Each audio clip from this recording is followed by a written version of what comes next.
YouTube people, what is going on? Neo Cards and Comics here, and we got a fun one today, boys and girls. That's fun unless you're ripping 4K boxes of NT basketball this year.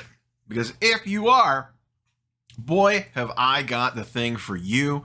If you, that's right, you, lady or gentleman, want a rookie patch that has nothing to do with the player on the actual card itself. If you would like to buy a box of cards for $4,000, have a picture of your favorite player on it, and associated with it is a patch that means nothing for that player. Has the wrong letters, maybe it's a sweater, maybe it's a sock, I don't know. If that's what you're into though, come on down to 4K a Box Town, because we have got you covered. If you haven't seen it, this has kind of been making the rounds the last couple days. I actually tweeted one out that I saw on Facebook. That was this Wiseman one. Well, I'm sorry, Jonathan Kuminga one. I'm sorry, wait, we don't actually know. Panini has taken not worn at any event, player, whatever, shenanigans to a whole other level. This is one of your premier products. National Treasures is right up there with Flawless and a couple others, but Flawless and NT are like the two major players. They're your tentpole releases, and allow me to show you that you don't care about anything. This is a rookie patch for Jonathan Kuminga, and right there it says Wiseman. Well, it says SEM. There's no Jonathan and there's no Kuminga anywhere to be seen. What in the actual hell? Are you kidding me right now? What are we even doing? And this is 4K a box. A box. And we were mad about redemptions the other day. Between this and the redemptions, and this isn't necessarily new. They've kind of been pulling this chicanery for a while.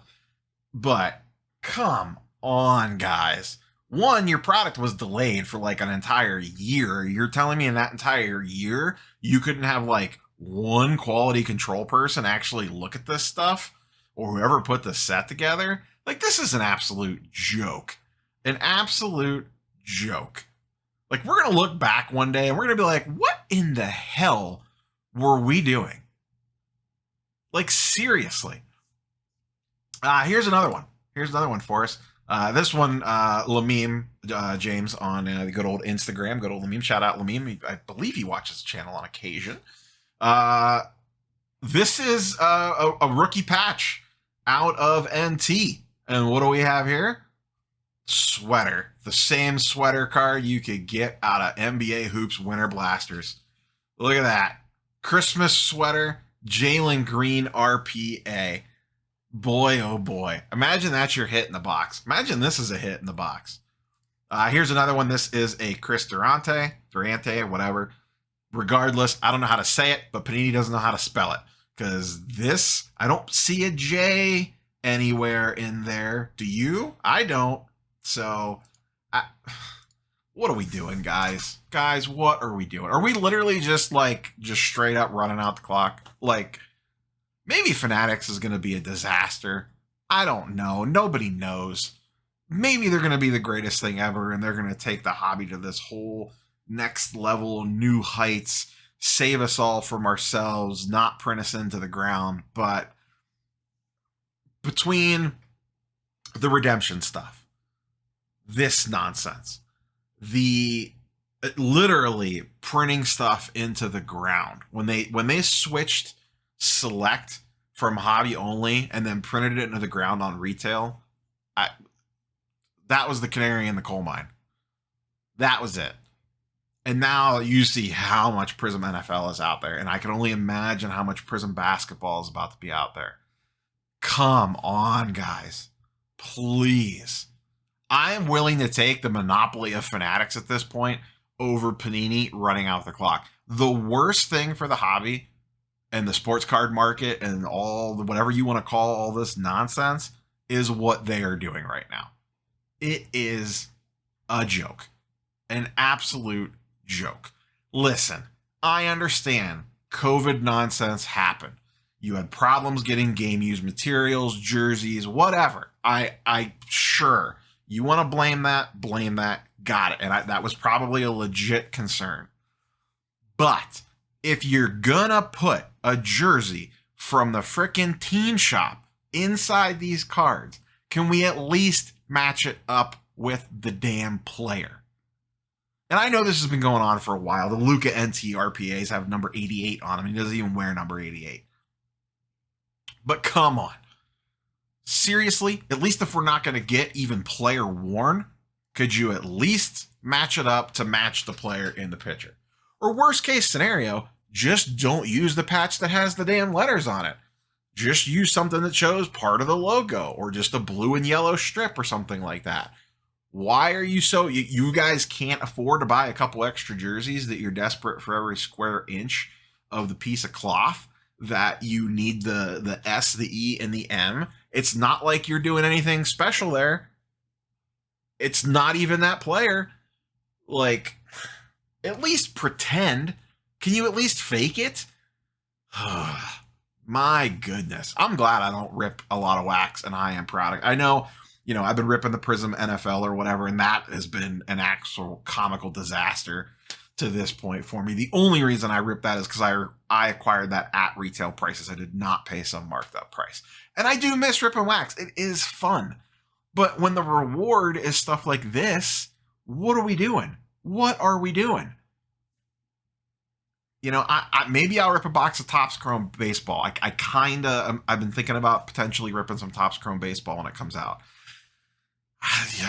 Is Topps any better at this stuff right now? I don't know. And it's too soon to say like, oh, well, Fanatics and Topps, whatever they've messed up. The product that Topps is releasing right now was already in the pipeline and already on its way before the Fanatics deal was even struck. There's a long lead time on this stuff, so it takes a little bit of time to get it together. But here we sit. This is what our Overlords Panini have for us. And like I said, bring on the new Overlords. I guess the devil I guess, but not in this case. The devil I know sucks, is what it is. You guys do make some legitimately cool product, but when you're putting stuff like this out there, and like who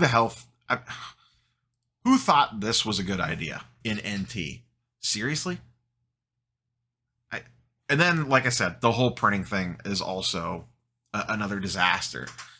Just trying to milk it for every last penny that you possibly can before you guys lose the licenses or get bought out or up your revenue numbers so you look like a bigger company than what you are for a potential acquisition from somebody else. I don't know. But whatever needs to happen, it needs to happen soon. Because this situation is spiraling out of control and out of control quickly. Especially with the print runs on stuff. And like I said, maybe Fanatics makes it way worse and they print even more. I don't know. I don't know how you sit down in a room and balance the thirst for wax that the hobby has and also riding the fine line of actual keeping some legit scarcity in place for people that want there to be value in cards for it to actually exist. I don't know, as not that I would buy like a high-end Evan Mobley, but let's say I was in the market for a high-end Evan Mobley because I think he's going to be the next Tim Duncan. Whatever. He's the next GOAT. I think he's the next GOAT. I want to buy an amazing card of Evan Mobley. I couldn't tell you what I would even go after. Probably just like a nice flawless on-card auto because the patches, they might look cool, but they're not going to be game used. They're not going to be player worn. So, I guess if it was aesthetically appealing, I'd go for the patch, but I don't know. What is that age like? I think it was the Pyrian collection on IG was talking about, are we going to look back in 20, 30 years at these RPAs? Maybe it was Wax Museum, or maybe it was a combination of both of them, said something along these lines. Sorry, I forget which one of you pontificated this. But like, what is 20 to 30 years from now going to look back at and go like, what in the hell were those guys doing? What were those guys and girls doing back in the day? Paying X amount of, old school non-space bucks for an on-card auto of a guy with his Christmas sweater that they literally pulled off the shelf of a Walmart. I don't know. I don't know. Like, comment, subscribe. Catch you guys and girls on the next one. Peace.